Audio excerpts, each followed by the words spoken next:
Hey everybody, we are live following night 2 of WrestleMania, and I am here in the Sports Kita Zone, but there at the site of WrestleMania, Raymond James Stadium, our very own Jose G, with a veteran of WWE, JTG, a man who was very, very busy this weekend. JTG, we'll ask you about your experiences around Tampa this weekend, but we just got off WrestleMania, a wild main event.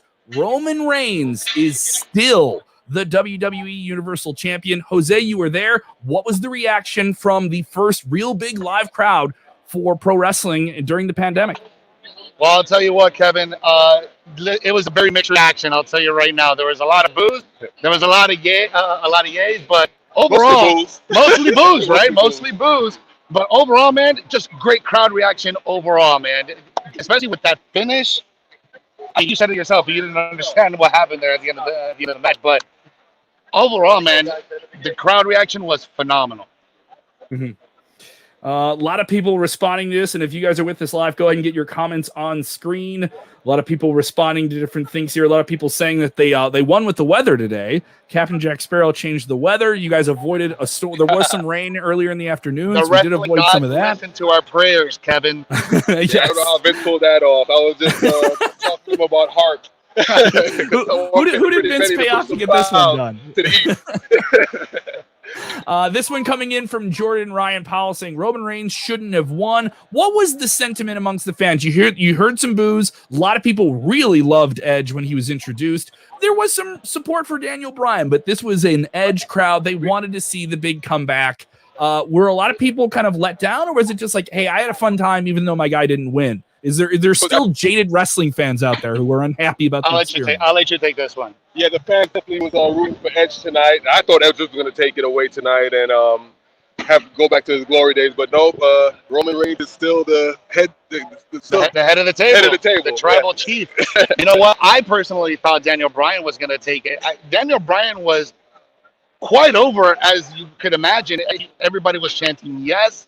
He had some awesome spots. He made me believe that he could take it. Yeah. But, man. I definitely, in the place of who's going to win, I thought it was going to be Edge. If not Edge, Daniel Bryan. But a Roman definitely shocked me. Yeah, definitely a big Edge crowd tonight. The pop that Edge got when he came out, the response was phenomenal. All right, and even what he did. And come on, they're kicking us out, so bear with us. Just stay on us. Just stay on us. You gotta love this. You gotta love this. I love what we're doing right now. No one is doing this. Who's doing a post show from inside the stadium while the show? Well, you're getting ushered out. JT, they don't know that you work there. Come on, you know somebody. I'm just busting your chops. Want to ask you about this, Jay? While we have you on here, you're a part of the team of wrestling. You've seen it all. What was your favorite match tonight as a wrestler? What did you enjoy? Who put on work in the ring that you were like, I love that. I like what they were doing tonight. Just tonight or overall? Overall, the whole weekend. I know you loved Bianca last night. I saw your tweet about that. Oh, yeah. That's what I was going to say. I was going to say that not just Bianca and Sasha Banks stole the show for me. Those two, I knew they were going to bring it, but they exceeded that. You know, I was definitely expecting 100%, but they brought 110%. Yeah, they really did. That. For me personally, my match of the entire weekend, Bianca Belair and Sasha Banks. I mean, Sasha Banks is the GOAT already, in my opinion. But Bianca Belair just brought it to a whole nother level. And kudos to her, man. And especially the emotion that was involved in that match from the very beginning. Yes, the storytelling. Yes, everything. Just everything. And especially the whip heard around the world to the midsection of Sasha Banks. Yeah. Man, it was just... I thought that was a special effect. I thought that was a sound effect. That was really her getting hit. That was her hair whipping her midsection. It sounded like a gunshot. Yeah. A gunshot went off in the stadium. So our very own Rick Uccino interviewed Bianca Belair today after that big title win. We'll have that up at sportskita.com. Check out our channels. We'll have it there as well. And she was surprised about how loud that hair whip was that helped her set up for the big win. Yeah, it was very loud. Tonight, big win for Rhea Ripley, her big real debut on the main roster on WrestleMania, taking on Oscar for the Raw Women's Champion. Yeah. The entrance didn't come off so great on TV. There was a little rough sound on the TV end, but I guess entrance with Ash Costello. Live. Yeah. Hey, if it came off live, who cares, right? If the fans enjoyed it live, it isn't much of a difference. She won. What did you think of the big match with Rhea and Asuka tonight? Oh, I think that both of them gave it their all. They gave a great performance. I definitely want to watch it back because they had some great moves in that. They did.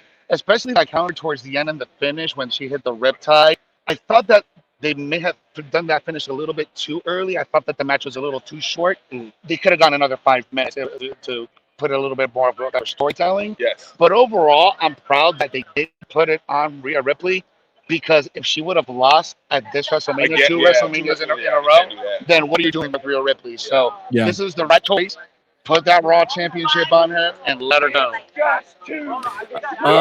Even though we have fans coming back and people are pumped, we got Hollywood Hogan's running into the interview. We still have fans that are jaded about stuff. Jeremy Woodall texting and said, Vince's infatuation with Roman continues. It does. It does. But you know what? This is the Roman that everybody wanted. The Roman era. It really is. It's damn if you do or damn if you don't.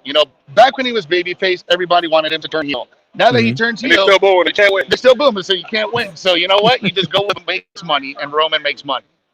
Another big match tonight was the Intercontinental match between Big E, who was introduced by Wale, a fun another musical. I enjoyed that match. A lot. Yeah, I loved it as well. He but took I was a little confused about the drum gimmick. Nobody knows what the drum gimmick is. What was it? There were drums out there. There was no drums used. He didn't it was like what was going on with that?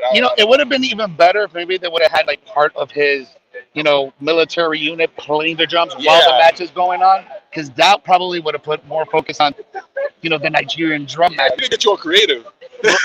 Thanks, but what was the purpose of having those drums there? There was. And it was just calling it a drum match. Yeah, it was just a street fight, a no DQ match, no holds barred match. That's what it was.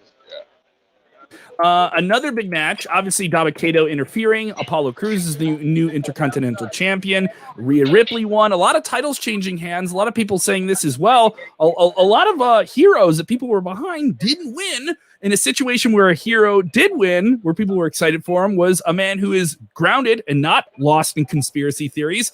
It was Sami Zayn versus Kevin Owens. All right, we're gonna keep moving. We're gonna keep it moving. What did you guys think of Kevin Owens versus Sami Zayn? Logan Paul getting involved, the big stunner at the end, a huge crowd reaction there. What was the crowd like there? Huge pop for that on TV. Oh yeah, they had a great match. They laid it into each other. They really did. They're friends behind the backstage because. I'm overall just a huge Kevin Owens fan to begin with, and he was very well received here in Tampa tonight. Huge reaction to Kevin Owens, and the match was just phenomenal. And the stunner at the end of the match on Logan Paul just put that cream right on the top for him. I didn't think Logan Paul was going to get that type of reaction, but they played it well. He was hated. Yeah. As a matter of fact, in my area where I was sitting, people were like, F Logan Paul, give me Bad Bunny. Where's Bad Bunny again? Give me Bad Bunny again. Well, Bad Bunny got a great response last night, so it's vice versa in the celebrity things. But give it up for Logan Paul. He did the business. He went in there and took the ball. Logan, he did a good job. So another fun moment tonight was a match that hit very, very hard. Sheamus versus Matt Riddle. Matt Riddle goofed around with a great Khali backstage, but he flipped in the air and got nearly half of his teeth kicked out of his mouth. Sheamus is the United States champion. This was a very hard-hitting match. How did that finish play off live when he booted him in that mid-moonsault? Oh, it's perfectly executed. Well-timed. I got to give it to Sheamus for that. It was a great match, and Sheamus was laid in there. I'm in the audience I'm a worker, but I'm just like, God. I saw the kick to the throat, and immediately I'm like, holy shit, it reminded me of that match when Ricochet and Adam Cole went up against each other for the North American title. And Ricochet did a moonsault off the springboard, and Adam Cole super kicked him right in the throat. Caught him. So this was very similar to that spot, but it was with a pro kick. So I thought it was really good. Just an amazing night. No, we also had the women's tag team match. This is another one where we thought we were getting a title change. Tamina and Natalya, the veterans, taking on the new rising crop, and Nia Jax and Shayna Baszler. The women's tag team title was on the line. Hard-hitting affair. and another champion retain. Overall, what did you think of that? They did do some title changes throughout the weekend, but the big titles really didn't move. The matches we thought were going to move didn't happen. A lot of swerves this weekend over 2 nights. What do you think of that, JTG? They kind of like threw a lot of curveballs at the fans this weekend.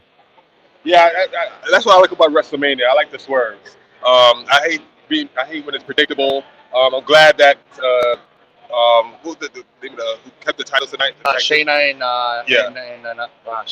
and Nia Jax. Yeah, I'm glad that they kept the titles because everybody was expecting them to lose tonight. Honestly, I was really rooting for Tamina. Tamina's never had a title belt. Yeah. And I really wanted her to have her moment at WrestleMania, at least as a tag team champion. She actually did really well tonight. Yes. She had the spot where unfortunately she missed the Superfly. Did she miss it yesterday too?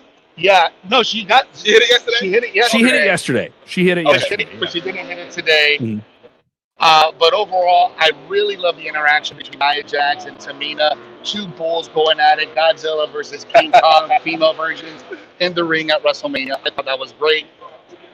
I was just a little disappointed that Tamina didn't get it, but that's okay because I'm okay with Nia Jax and I'm okay with Shayna Baszler. You'll be messed up if they wrestle again tomorrow Monday Night Raw. They have them win the titles. Oh my God, I'm gonna be so upset if that happens. That's things like that happen. Oh my God. A wild experience. What was the experience for you guys attending events? I know, JTG, you were performing this week at various different events throughout the area in Tampa. Yeah. What has been your feeling coming back to wrestling where it does feel like people are getting back to normal in some way? Maybe some people are acting a little bit too close to the old way, but how do you feel about the safety protocols, how the events have been run, WWE included in non-WWE events? I know you were performing this week as well. Yeah, I performed this week. My schedule was packed. I had four events, 3 shows, and I had a battle royal. Won the battle royal. Had a great match for the culture with AJ Gray, and I don't know if you're familiar with Dr. Q, but I had a very hardcore match, and he had you did. And I had some help by the Big Cass. Shout out to yes, Big Cass, did. by the way. Yes, and by the way, it was Cass, a friend of Sports Kita. Oh, sweet. We just had an exclusive interview with Cass and Enzo, first time since they left WWE. Oh, nice, sweet. You powerbombed, I believe, Dr. Cube on thumbtacks. Am I correct? Some thumbtacks, yeah, 2. Do you ever have any? Rick Ucchino is behind you, walking into the shot. Our very own Rick Ucchino. It's better than Hollywood Hulk Hogan, I guess. But when you pick someone up for a powerbomb on thumbtacks, do you ever think to yourself, "Oh wow, this is going to hurt him a whole lot than just a normal powerbomb"? Does that thought ever go through your mind? No, not at all. That's not my concern. Of course, people want to give you a follow on the Twitter machine. Definitely go follow JTG out there hustling hard in the wrestling game as independent wrestling and non-WWE events are starting to pop up like crazy as well. Back to the card in general. What do you think of the production of WWE this weekend? This felt like a big time event. Tons of pyro. I can't remember the last time they had this much pyro, even when they had fans. What did you think of the whole set, the scene, the ambiance? What was something you guys enjoyed about that? Because it came off great on television. Everything was incredible here on our end, being here live, especially coming back from a pandemic. They didn't miss anything. They didn't. I don't think they skimmed on the. No, they definitely. They definitely gave us tons of pyro, and even from the live production side, from what you guys are looking at, I mean, all the AR graphics that they add in. That was amazing. That was really good. So the combination of the AR, the LED screens over here on the panel, the stage, the boat, the pyro. Pyro. I think probably half of their budget went away in pyro.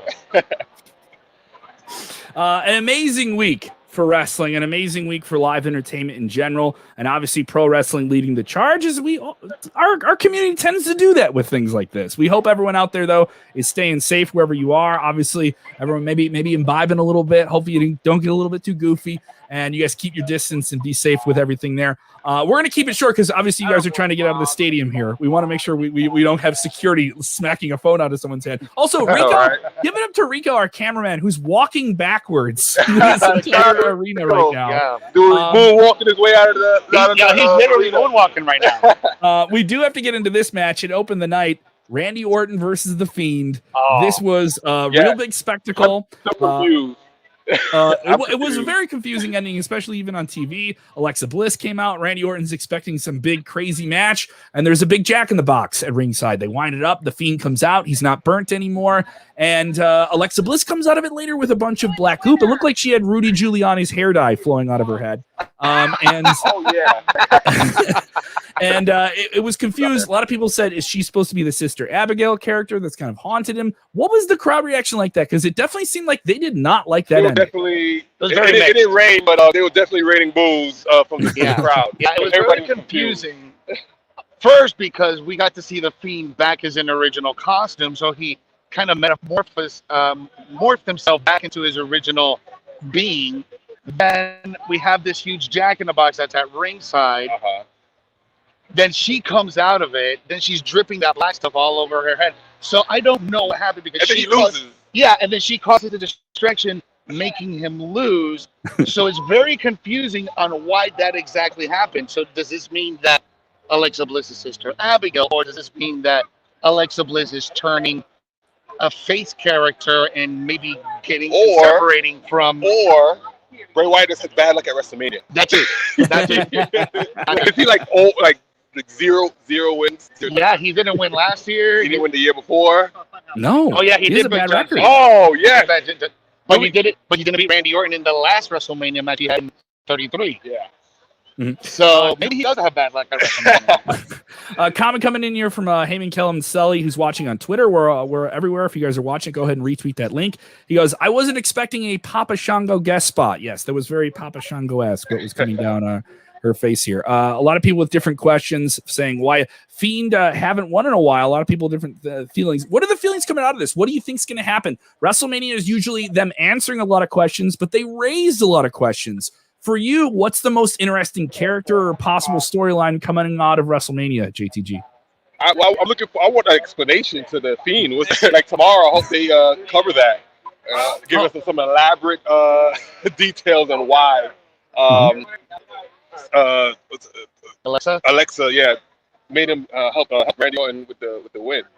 I'm just confused on why, like, all of a sudden he's back to normal. Like, what kind of magical powers did Alexa Bliss use on him? They really didn't explain it. They only used it in the video package where he's walking down a hall when he's all burnt and then he comes back to normal. So, from a storyline standpoint, I want to know how that happened.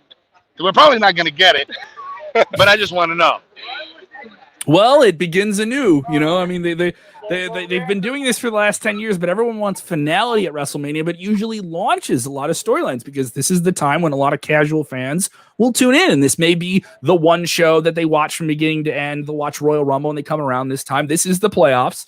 And WWE's coming out of a pandemic. I think they were really revving the engines for people to jump on board for them doing live events again later in the year. So it made sense to me on that end. Online, WWE trending number one on Twitter for several hours tonight with WrestleMania, and they had over 6 different other terms in the top 20 trends across the world. So very much the discussion of pop culture tonight, once again, is WWE. JTG, if they want to give you a follow on the Twitter machine, where do they go? If you want to follow me on Twitter, go to JTG1284. I'm on the gram at JTG121084. Follow your boy. All right, Jose G. I know you're busy. We gotta crack the whip with you on that Twitter, man. We gotta get that Twitter going. All right, we gotta get you on that. Yeah, you know what? I'm not that much on Twitter, but I'm always on Instagram and I'm always on Facebook. You guys can follow me at Jose G Official. Make sure you follow me there. Of course, follow Sportskeeda on all the different channels. We are putting a bunch of different stuff from WrestleMania and WrestleCon on our YouTube and our Facebook channels. So make sure those notifications are on so you know when we drop new content or when we go with live shows like this. We'll be live tomorrow night, likely with Vince Russo joining us. So we'll have a lot of different content to check this out. Dutch Mantell doing our post shows for Friday Night SmackDown, and even more content with maybe a bald-headed bearded guy. There's 2 of them on screen. Which one will it be? Who knows? JTG, I'm so thankful to have you on here and join us, especially when you're being ushered out of the stadium while this is happening. I hope you had a great wrestling weekend, both in the ring and in the crowd. Jose, I know you had a great weekend. Maybe the credit card bill is going to. Maybe the credit card bill is going to go up with all that merch you've been buying, buddy. I bet we have a lot of fun merch I've been seeing from you. Yeah, the hat, all of it. Don't worry. I reached into the 19 wrestling T-shirts in my closet to put this one on here. Thank you guys so much. If you enjoyed this video, go ahead and give it a like if you haven't done it already, and share this link with your friends. Remember, when watching wrestling, do the most important thing. Enjoy